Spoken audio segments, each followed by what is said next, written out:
పెళ్ళైనా పండగైనా వేడుక ఏదైనా పట్టుచీరల ప్రత్యేక వేదిక వారాహి సిల్క్స్. పల్నాడు జిల్లా నర్సారావుపేట కూటమిలో నేతల మధ్య మాటల యుద్ధం ముదురుతోంది. బహిరంగంగానే టీడీపీ ఎమ్మెల్యే అరవింద్ బాబుపై జనసేన నియోజకవర్గ ఇన్ఛార్జ్ సయ్యద్ జిలానీ విమర్శలు చేస్తున్నారు. కాపు సామాజిక వర్గానికే పదవులు ఇస్తున్నారని, ఓ వర్గాన్నే ఎమ్మెల్యే ప్రోత్సహిస్తున్నారంటూ ఆరోపణలు గుప్పిస్తున్నారు.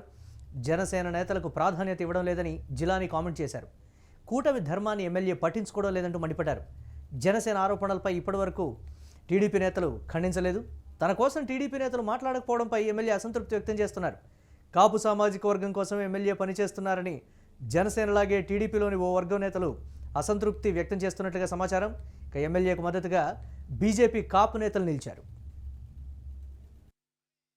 మీరు చేసే పని గుర్తించని కొంతమంది రాజకీయ అజ్ఞానులు నర్సారావుపేట నియోజకవర్గంలో ఎమ్మెల్యే వద్దు, ఎంపీ ముద్దు అనే రీతిలో వాళ్ళ ప్రస్తావన కొనసాగుతుంది. ఇది కరెక్ట్ కాదు. ఎందుకంటే నేను ఒక విషయం చెప్పదలుచుకున్నాను. అరవింద్ బాబు గారు ఒక కులం చూడలేదు, మతం చూడలేదు. ఆయన ఒకటే చెప్తాడు, కులం లేని వాడే కులం గొడవ పడతాడు, మానవత్వం లేని వాడు మతాన్ని అడ్డు పెట్టుకుంటాడు. మీరు విమర్శించదలుచుకున్నాను, మిమ్మల్ని ఒకటే ప్రశ్నించదలుచుకున్నాను. మీరు చేసిన త్యాగాలేంది, మీరు పడిన కష్టాలేంది? మీరు చేసిన త్యాగం ఏందో, మీరు పడిన కష్టం ఏందో నర్సారావుపేట నియోజకవర్గంలో ప్రతి ఒక్కరికి తెలుసు. లేనిపోని అబండాలు వేయొద్దు. ఎందుకంటే ఈ సందర్భంగా నేను ప్రస్తావిస్తుంది, జనసేన పార్టీలో ఎక్కువ సానుభూతి పనులు కానీ, మద్దతుదారులు కానీ, కార్యకర్తలు కానీ కాపులే ఉంటారు. ఇది కాపు సంఘం మీటింగ్ కాబట్టి ఈ విషయాన్ని ప్రస్తావించదలుచుకున్నాను. కాపులకి ఎవరికి అన్యాయం జరగట్లేదు, కాపులకి ఎవరికి వాళ్ళని పక్కన పెట్టడం జరగలేదు. గతంలో కాపుల్ని కరేపాకులా మీరు చూసుంటారు. కాపుల్ని ఓటు బ్యాంకులా, కాపుల్ని కరేపాకులా, కాపుల్ని ఈ విధంగా ఇటువంటి ధోరణి మీకు ఆలోచనలో ఉంది కాబట్టి మీరు ఈ విషయం ప్రస్తావిస్తున్నారు. మీరు ఎంతకంటే రాజకీయ అజ్ఞానం అంటే ఈ సభాముఖంగా చెప్తున్నాను. హైకమాండ్ కి అల్టిమేట్ ఇస్తున్నారు, నర్సారావుపేట నియోజకవర్గంలో మేము విడిగా పోటీ చేస్తామని. అసలు ఎటువంటి రాజకీయ అజ్ఞానం మీరు? హైకమాండ్ అంటే మీ హైకమాండ్ ఏంటి? వైసీపీ పార్టీ మీ హైకమాండ్.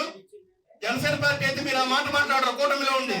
మీ హైకమాండ్ వైసీపీ పార్టీ, లోకల్ మాజీ ఎమ్మెల్యే మీ హైకమాండ్ అయితే మీరు ఆ మాట మాట్లాడతారని ఈ సందర్భంగా చెప్తున్నాను. అంతేకాకుండా మీరు కాపుల మనోభావాలతో జన సైనికుల మనోభావాలతో మీరు ఆటలాడుకోవాలండి. మీ నాయకత్వం ఏందో, మీరు పడిన కష్టం ఏందో, మీరు త్యాగం ఏందో నర్సారావుపేట నియోజకవర్గంలో ప్రతి ఒక్కరు తెలుసు. అంతేకాకుండా ఫైనల్ గా ఒక్కటే మాట తెలుసుకున్నాను, నర్సారావుపేట నియోజకవర్గంలో పార్టీల మధ్య, కుంపట్ల మధ్య, కులాల మధ్య కుంపటి రైలించే వాళ్ళకి ఎవరికైనా సరే ఒకటే మాట చెప్తున్నాను. ఎందుకంటే కోటప్పకొండ విషయం చూసాం. ఒక కులాన్ని అడ్డం పెట్టుకుని శవరాజకీయం చేస్తున్నారు. కోటప్పకొండ ప్రతిష్టను భ్రష్టు పట్టిస్తున్నారు. ఒకటి చెప్తున్నా, ఇటువంటి రాజకీయాలు చేసే నాయకులకు ఎవరికైనా కబడతారని సభాముఖంగా హెచ్చరిక జారీ చేస్తున్నారు. మనం చూస్తారా, ఎవరైనా కానీ మీరు ఇంతమంది వచ్చారు గతంలో కానీ ఇప్పుడు కానీ, ఎప్పుడైనా మనం అదిగో శాసనసభ్యులు గారు ఒక తిరుపతి లెటర్ ఇచ్చాడు, ఆ లెటర్ తో నేను దర్శనం చేసుకుని వచ్చాను అని అందరూ లేదు. ఈ రోజు వరకు దర్శనం అనేది ప్రతి ఒక్కరికి చెందాలా. వాళ్ళే కొంతమంది పరిమితం కాదు. ఏ ఒక్కడు కూడా ఈ రోజు వరకు తిరుపతి లెటర్ తీసుకుని శాసనసభ్యులతో దర్శనానికి నోచుకోలేని పరిస్థితి మన జరుగుతుంది ఇక్కడ. అలాగనే ఏ సచివాలయంలో పోయినా మరి శాసనసభ్యులు గారు చెప్తుంటారు, మరి ఆ దాంట్లో తెలుగుదేశం మెయిన్ కార్యకర్త చెప్పాలంటారు, నాయకులు చెప్పాలంటారు. ఇది రెండో జరుగుతుంది. మనకి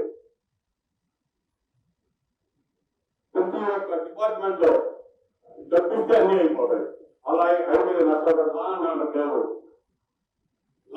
లేవు నష్టపడతారు. మంచి తెలియదు, డబ్బు ఉంటే అన్నీ వెళ్ళిపోతాయి. ఇలా చెప్పుకుంటూ పోయిన చాలా ఉన్నాయి. మన చేసిన తెలుగుదేశానికి చేసిన సహాయం కానివ్వండి, సాగుకోండి మీరు మనం చేసి మరి ఒక కూడా రాకుండా మరి 4 గంటల్లో మనం చేసాం. ఈ రోజు కూడా మనకు తగిన న్యాయం 10% న్యాయం కూడా జరగలేదు. కాబట్టి రాబోయే ప్రాంతీయ శాసన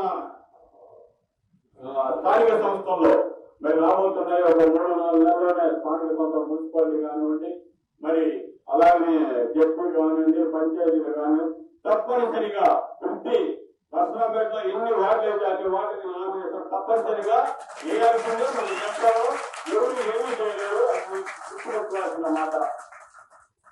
ఒక హైకమాండ్ ఏం చేస్తుందో మనం చూద్దాం, వాళ్ళే నిర్ణయిస్తారు. మా హైకమాండ్ లోకల్గా మటుకు ప్రతి పంచాయతీలో కానీ, ప్రతి ఎంపీటీసీ కానీ, డిప్యూటీసీ కానీ, మున్సిపల్ కౌన్సిలర్ కానీ మనం పోరాడాలంటే మనం కంపల్సరీ నామినేషన్ వేయాల్సిందే. అది గుర్తుపెట్టుకోండి. మరి ఈ యొక్క మరి మీరందరూ ఇప్పటిదాకా సహాయ సహకారాలు పార్టీకి మరి అందరూ పనిచేసినందుకు మరొకసారి ధన్యవాదాలు చెప్పుకుంటూ జై జనసేన.